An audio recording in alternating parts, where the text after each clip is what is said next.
नवऱ्याच्या मृतदेहाजवळ बसून अश्लील व्हिडिओ बघायचे, नोकरीच्या ठिकाणी जोडले लॉजवर काम क्रीडा।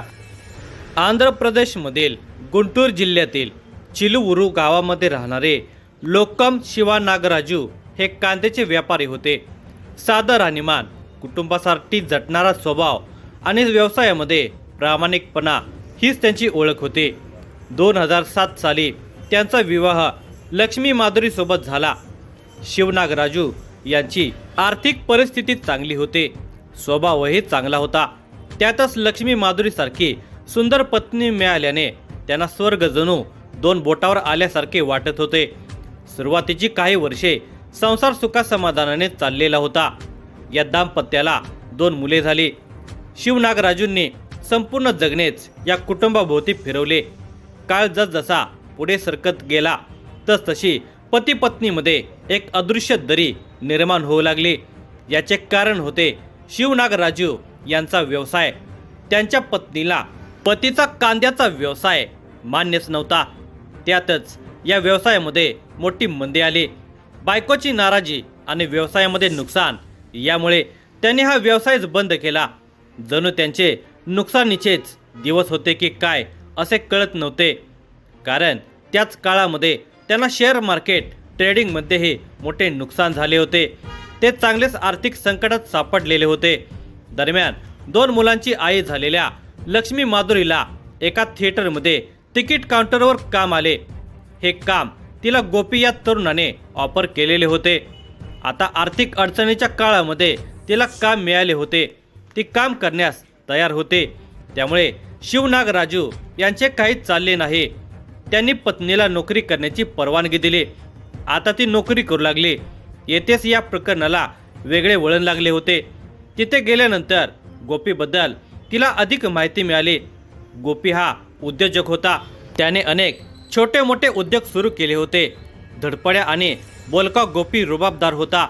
कोणावरही पाहता क्षणी छाप पडेल असे त्याचे व्यक्तिमत्व होते। सत्तेनपल्ली या गावचा रहिवासी असणारा गोपी जवळपास रोजच त्या थिएटरमध्ये येत होता। याचे कारण तिला लवकरच समजले आणि मनातल्या मनात आनंदी झाले। कारण तिला आवडलेला गोपी तिच्यावर लट्टू झालेला होता। तो तिला पाहण्यासाठी भेटण्यासाठीच थिएटरवर येत होता। आता ती त्याच्यासाठी वेळ काढू लागलेली होती। त्याच्याशी गप्पा मारण्यामध्ये वेळ घालवू लागलेली होती। दोघांच्यामध्ये चांगली मैत्री झाली होती। दोघांच्यामध्ये जवळीकता निर्माण झालेली होती। पण तो काही बोलत नव्हता आणि तिला कधी एकदा त्याच्या मनातले काढून घेतो असे झालेले होते। एक दिवस तिने खडा टाकला, तुमचा इतका व्याप आहे तरी नेहमी इकडे कशाला येता? त्यावर तो म्हणाला, सहजच की थिएटर मालक माझा मित्र आहे, हे मी सांगितलंच आहे की तुम्हाला, पण ते नसतानाही तुम्ही येता। तसं काही नाही, कधी कधी कंटाळा येतो म्हणून सिनेमा बघायला येतो। हो, पण तुम्ही थिएटरमध्ये गेलेले कधी पाहिलं नाही मी। येथे आला की माझ्याशीच बोलत थांबता। तिच्या या बोलण्यावर काय उत्तर द्यावे हे त्याला सुचले नाही। तो गप्प राहिला। मग ती म्हणाली, मी आपलं सहजच विचारलं। खरे तर तुम्ही आलात की मलाही बरं वाटतं। तुमच्याशी बोललं की मन हलकं होतं। तिनेच आता पुढची चाल खेळण्याची तयारी केलेली होती। तिचे बोलणे ऐकून तोही खुलला। तो म्हणाला, खरं तर मीही तुम्हाला भेटण्यासाठीच येतो, पण मला ते सांगायचे धाडच झाले नाही। इतकं काय घाबरायचं? मी काय खाते का तुम्हाला? तसं काय नाही हो, पण तुम्हाला राग येईल म्हणून बोलत नव्हतो। राग आला असता तर मी बोललेच नसते तुमच्याशी, तिने सांगितले। तसा त्याच्या मनावरचा भार हलका झाला। तो म्हणाला, मी तुम्हाला पहिल्यांदा बघितलं तेव्हा वाटलंच नाही की तुमचं लग्न झालं असेल। तुम्हाला 2 मुले असतील म्हणून। काहीतरीच बोलता तुम्ही, ती लाजत म्हणाली।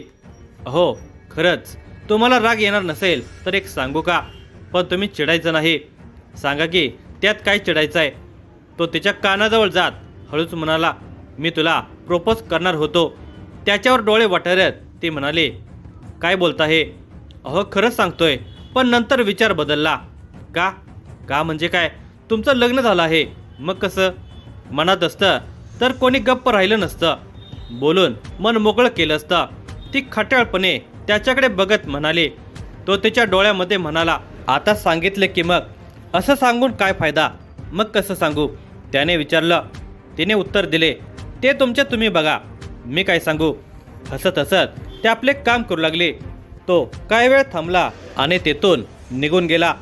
दोघांच्याही मनामध्ये आता प्रेमाचा अंकुर फुललेला होता. तिच्याकडून प्रतिसाद दिलेला होता हे त्याच्या लक्षात आलेले होते. पण तिला सांगायचे कसे हा प्रश्नच होता. नेहमीप्रमाणे तो भेटत होता. दोघांच्या गप्पा होत होत्या. एक दिवस बोलता बोलता त्याला समजले की तिचा पती मुलांना घेऊन बाहेर जाणार आहे आणि ती घरीच थांबणार आहे. तिने हे त्याला मुद्दाम सांगितले होते हे त्याच्याही लक्षात आले होते. ती वेळ साधत तो तिच्या घरी गेला. पिशवीतून गुलाबाचे फूल आणि एक स्मार्टफोन घेऊन तो तिच्या घरी पोहोचला. सहजपणे आल्यासारखे करून तो गेला होता. तिने त्याचे हसून स्वागत केलेले होते. घरात कोणी नसल्याचा त्याला अंदाज आला. तोवर तिने त्याला पाणी दिले. ती चहा करण्यासाठी जाणार त्याआधीच तो म्हणाला, थांब, मला तुझ्याशी बोलायचं आहे. चहा करते मग चहा घेत बोलू, असं म्हणत ती आत निघाली. त्याच क्षणी त्याने तिचा हात धरून थांबवले. त्याने हात धरल्याने ती शहारली. काय करता हे? ती पुटपुटली. माझे प्रेम आहे तुझ्यावर, मला मिळेल का तुझे प्रेम? असे म्हणत त्याने गुलाबाचे फूल तिच्या समोर धरले. तिने ते फूल घेतले. ती लाजेने चूर झालेली होती. त्याने स्मार्टफोनचा बॉक्स तिच्या हातात दिला. हा फोन तुझ्यासाठी आणला आहे. तू विचार करून या फोनवरून मला उत्तर दे, असे म्हणत त्याने तिचा हात सोडला. तिला प्रेमाची वेगळीच नशा झाली होती. थोडा वेळ गप्पा मारून तो निघून गेला. तिने ते फूल स्मार्टफोन लपवून ठेवला. रात्री पती मुलांच्यासह घरी आला. नेहमीप्रमाणे दिवस संपलेला होता. रात्र झालेली होती. रात्री पतीने तिला भाऊपाशात घेतले. पण तिला तो स्पर्श नकोसा वाटत होता.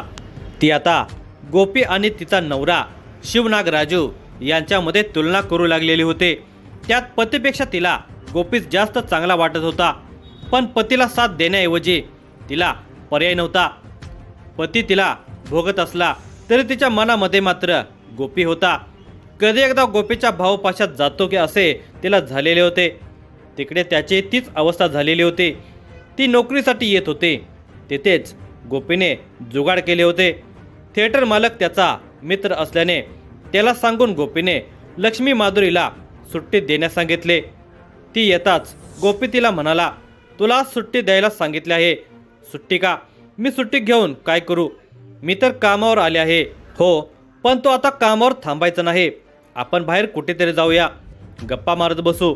मला तुझ्याशी खूप बोलायचं आहे. पण कोणी बघितलं तर? तिचा हा प्रश्न रास्त होता. कारण या छोट्या गावामध्ये सगळेच तर एकमेकांच्या ओळखीचे होते. मग तो म्हणाला, जवळच एका मित्राचा फ्लॅट आहे, तिथे कोणीच नसते, तिथे जाऊया का? काही वेळ ती गप्पच राहिली. तिला काय उत्तर द्यावे हेच कळत नव्हते. ती गप्प राहिल्याचे पाहून तो म्हणाला, तुला मान्य नसेल तर नको जायला. मी काही जबरदस्ती नाही करणार. तसं नाही, पण मला भीती वाटते. मी असताना भीती कशाला? त्याने विचारले. अखेर तिने होकार दिला. तो तिला मित्राच्या फ्लॅटवर घेऊन गेला. दोघेही कामातूर झालेले होते. त्यातच खोलीतील एकांत मिळताच ते एकमेकाला बिलगले. त्याने तिला मिठीत घट्ट आवले. तरण्या बांड पुरुषांच्या त्या तगड्या स्पर्शाने ती हरकून गेली होती. दोघांनी चुंबनाची देवाणघेवाण सुरू केली होती. पाहता पाहता आवेगाने ते एकमेकाला चुंबू लागले. काही वेळातच कपड्यांचा अडसर दूर झाला आणि दोघे पूर्ण नग्न अवस्थेमध्ये बेडवर पडले. तिच्या भरलेल्या मांसल देहावरून हात फिरवताना त्याला जणू स्वर्गात असल्यासारखा भास होत होता. तर त्याच्या कठोर स्पर्शाने ती विरघळू लागली होती. तो तिच्या शरीराचे मर्दन करू लागलेला होता. आजवर प्रेमळ समागमाचा अनुभव असलेल्या लक्ष्मी माधुरीला हा रानटी हावरट संभोग जास्तच आवडला. त्याच्याकडून रगडले जाणारे शरीर दुखत असले तरी तिला त्यात एक विलक्षण आनंद मिळू लागलेला होता. त्यालाही तिच्या मुलायम देहाचा स्वाद चाकताना आनंदाचा पारावर उरलेला नव्हता. पाहता पाहता दोघे एकरूप झाले होते. त्या बंद खोलीमध्ये वासनेचे वादळ आलेले होते. जोरदार काम क्रीडेनंतर दोघे तृप्त होऊन एकमेकांच्या मिठीत विसावले.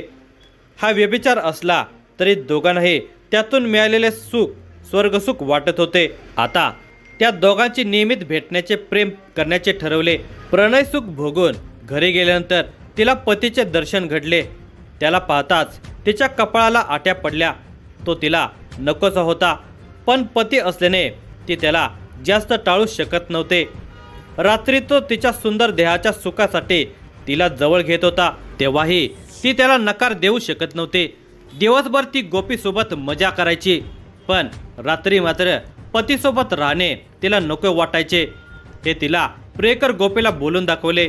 यावर काय उपाय केला तर पती तिच्यापासून वेगळा राहील यावर ते विचार करू लागले होते. या विचारांती असे ठरले की गोपीच्या ट्रॅव्हल्स एजन्सीचे ऑफिस हैदराबादमध्ये आहे.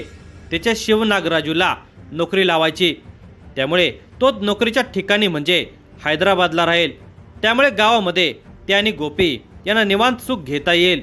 हे ठरल्यानंतर काहीतरी मोठं करायचं असेल तर शहरात जावं लागेल असे सांगत तिने पतीला हैदराबादला जाण्यासाठी तयार केले. तिथे त्याला गोपीच्या ट्रॅव्हल्स एजन्सीमध्ये काम चालून आलेले होते, म्हणजे शहरामध्ये जाऊन नोकरी शोधत फिरण्याची गरजही नव्हती. शिवाय गोपीने ॲडव्हान्स पैसेही दिलेले होते. हे सगळे तो शिवनागराजूच्या नोकरीसाठी करत नव्हता, तर त्याच्या बायकोसोबत राहण्यासाठी करत होता. हे शिवनागराजू समजलेले नव्हते. शिवनागराजू हैदराबादला गेल्यानंतर इकडे लक्ष्मी माधुरी आणि गोपीला रान मोकळेच मिळालेले होते. आता राजरोसपणे गोपी घरी येऊ लागलेला होता. दोघांचे वागणे जणू नवरा बायकोसारखेच झालेले होते. हे तिच्या सासरच्या मंडळींना खटकू लागले होते. गोपीने या परिवाराला मदत केली. तिला आणि तिच्या पतीला नोकरी दिली हे खरे असले तरी त्याचे वारंवार घरी येणे, तिच्यासोबत हसणे खिदळणे, दरवाजा बंद करून दोघांनीच घरात थांबणे हे सगळे संशयास्पद वाटत होते. त्यामुळे हा सगळा प्रकार शिवनागराजू याच्या कानावर लोकांनी आणि नातेवाईकांनी घातलेला होता. आता त्याच्याही लक्षात आले की गोपी आपल्याला मदत का करत होता. मग मात्र त्याचे माथे भडकले. त्याने क्षणार्धामध्ये नोकरी सोडली आणि गाव गाठले. गावामध्ये येताच त्याने पत्नीला चांगलेच फैलावर घेतले. तेव्हा तिने सरळ कानावर हात ठेवले. तुमचे नातेवाईक लोक खोटे सांगत आहेत, माझ्यावर आळ घेत आहेत, मी काहीही चुकीचे वागले नाही असे तिने सांगितले होते. त्याचा राग शांत झाला. आता त्याने गावातच राहून पूर्वीप्रमाणे काहीतरी काम करण्याचा निर्णय घेतला. त्याचे थिएटरमधील कामही त्याने बंद केले. तो गावातच राहिला आणि त्याचे घरातून बाहेर पडणे बंद झाले. परिणामी गोपीला भेटण्यामध्ये मोठा अडथळा तयार झाला. आता काय करावे हा मोठा प्रश्न गोपी आणि लक्ष्मी माधुरी यांच्यासमोर उभा होता. अखेर लक्ष्मी माधुरीने असा निर्णय घेतला जो तिच्या संसारासाठी आणि आयुष्यासाठी फार घातक होता. तिने या प्रेमातील अडसर ठरलेल्या पतीलाच बाजूला करण्याचे ठरवले. तिने हा विचार तिने गोपीसमोर मांडला. गोपीला तेच हवे होते. त्याने तिच्या भावनांना खत पाणी घातलं. तू इतकं सहन कशाला करतेस, तुला सुखी राहण्याचा अधिकार आहे अशा शब्दांनी त्याने तिच्या मनातील गुन्हेगारी विचाराची पाठराखण केली. तो नसेल तरच आपण सुखात राहू, त्यासाठी त्याला संपवलंच पाहिजे असे गोपीने सांगितले. मग काही दिवसांतच दोघांनी शिवनागराजूला कायमचं संपवण्याचा प्लॅन आखला. झोपेच्या गोळ्या देऊन त्याला बेशुद्ध करायचे आणि त्यानंतर ठार मारायचे असे ठरले. या कटासाठी तिसरा माणूस आवश्यक होता. गोपीने आपल्या ओळखीतील सुरेश या RMP डॉक्टरकडे धाव घेतली. त्याला सगळा प्लॅन सांगून कटामध्ये सामील करून घेतले. ठरलेल्या प्लॅनप्रमाणे सुरेशने झोपेच्या गोळ्या उपलब्ध करून दिल्या. या गोळ्या गोपीने लक्ष्मी माधुरीकडे नेऊन दिल्या. ही अचूक योजना होती. हा मृत्यू नैसर्गिक वाटावा आणि संशय कुणावरही जाऊ नये यासाठी पूर्ण नियोजन केलेले होते. दिनांक 18 जानेवारी हा दिवस शिवनागराजू याला संपवण्याचा दिवस ठरलेला होता. त्या दिवशी घरामध्ये नेहमीसारखं वातावरण होतं. लक्ष्मी माधुरीने खास बिर्याणी बनवली होती. नेहमीप्रमाणे ही बिर्याणी तिने सासरच्या लोकांनाही पाठवली होती. तसेच स्वतःसाठी वाढून घेतली आणि मुलांनाही खाऊ घातली. सर्वांच्या सोबत तिने पतीलाही बिर्याणी दिली. पण त्या बिर्याणीमध्ये तिने झोपेच्या गोळ्या कुटून मिसळलेल्या होत्या. झोपेच्या गोळ्या असलेली बिर्याणी पतीला दिली. कोणालाही संशय येणार नाही इतक्या सहजतेने तिने पतीसमोर जेवण वाढलं. तिचा नवरा शिवनागराजूंनीही नेहमीप्रमाणे पत्नीवर विश्वास ठेवून ते जेवण केले. काही वेळातच झोपेच्या गोळ्यांचा परिणाम दिसू लागला. शिवनाग राजू गाढ झोपेत गेला. हाच तो क्षण होता ज्याची ती आणि तो त्याची वाट पाहत होता. शिवनाग राजू गाढ झोपी गेल्याची माहिती त्याने कॉल करून गोपीला दिली. काही वेळातच गोपी आणि सुरेश घरात आले. त्या तिघांनी एकाच वेळी झोपलेल्या शिवनाग राजूवर हल्ला चढवला. त्या दोघांनी हातपाय पकडले तर तिने पोळी लाटण्याच्या लाकडी लाटण्याने फटाफट पतीवर वार करण्यास सुरुवात केली. त्याच्या छातीवर लाटण्याचे तडाखे दिल्याने त्याच्या बरगड्या मोडल्या. तसेच गोपीने उशी उचलली आणि शिवनाग राजू याच्या तोंडावर दाबून धरले. काही वेळातच त्याचा श्वास थांबला. त्याचा मृत्यू झाल्याचे लक्षात येताच त्या दोघांनी तिथून पळ काढला तर ती त्या मृतदेहाजवळच बसून राहिली. पण तिला झोप येत नव्हती. मग तिने स्मार्टफोन काढला आणि तिला व्यसन असलेल्या पॉर्न फिल्म ती बघू लागली. रात्रभर ती अश्लील व्हिडिओ पाहत पतीच्या मृतदेहाजवळ बसून होते. पहाटेच्या दरम्यान तिने आक्रोश करण्यास सुरुवात केली. तिच्या आवाजाने परिसरातील लोक जागे झाले आणि तिच्या घरी धावले. तेव्हा तिने आपल्या पतीला हृदयविकाराचा झटका आल्याचं सांगितलं. सुरुवातीला सगळ्यांना ते खरे वाटलं. लोकांनी हळहळ व्यक्त केली आणि अंत्यसंस्काराची तयारीही केली. दरम्यान या घटनेची माहिती पोलिसांना मिळाली. पोलीस तातडीने घटनास्थळी दाखल झाले. पोलिसांनी मृतदेह तपासला तेव्हा एक गोष्ट त्यांच्या लक्षात आली की शिवनाग राजूच्या कानातून रक्त वाहत होतं. हे नैसर्गिक मृत्यूशी जुळणारं नव्हतं. संशय बळावलेला होता. पोलिसांनी मृतदेह शवविच्छेदनासाठी पाठवण्यात आला. पोस्टमॉर्टम अहवाल आलेला होता आणि सगळं चित्र बदलून गेलं. शिवनाग राजूच्या छातीच्या हाडांना गंभीर तडे गेले होते. अंतर्गत जखमा झालेल्या होत्या. तसेच त्याचा श्वास गुदमरून मृत्यू झालेला होता. म्हणजे हा हृदयविकार नव्हता तर हत्या होते. पोलिसांनी तपासाची दिशा बदलली आणि लक्ष्मी माधुरीवर लक्ष केंद्रित केलं. कसून चौकशी, प्रश्नांची सरबत्ती आणि पुराव्यांची सांगड या सगळ्यापुढे लक्ष्मी माधुरी फार काळ टिकू शकली नाही. अखेर तिने आपला गुन्हा कबूल केला. तिच्या कबुली जबाबानंतर गोपी आणि सुरेश यांनाही अटक करण्यात आली. गुंटूरचे पोलीस अधीक्षक वकुल जिंदल यांनी पत्रकार परिषदेमध्ये हा संपूर्ण प्रकार उघड करताना स्पष्ट केला की हा खून अचानक घडलेला नव्हता तर नियोजनबद्ध आणि थंड डोक्याने आखलेला एक कट होता. या घटनेने परिसरामध्ये एकच खळबळ उडाली. 2 मुलांचे भविष्य, एका कष्टकरी माणसाचा विश्वास आणि नात्यांची पवित्रता सगळंच या गुन्ह्यामध्ये चिरडून गेलं. प्रेमाच्या नावाखाली सुखाच्या हव्यासापोटी एका पत्नीनेच आपल्या पतीचा जीव घेतला. हा गुन्हा केवळ कायद्याचा नाही तर समाजाच्या मनाला हादरवणारा आहे. अशा घटना वाढणे हे समाजासाठी अत्यंत घातक असून प्रबोधनाची नितांत गरज अधोरेखित करणारे आहे.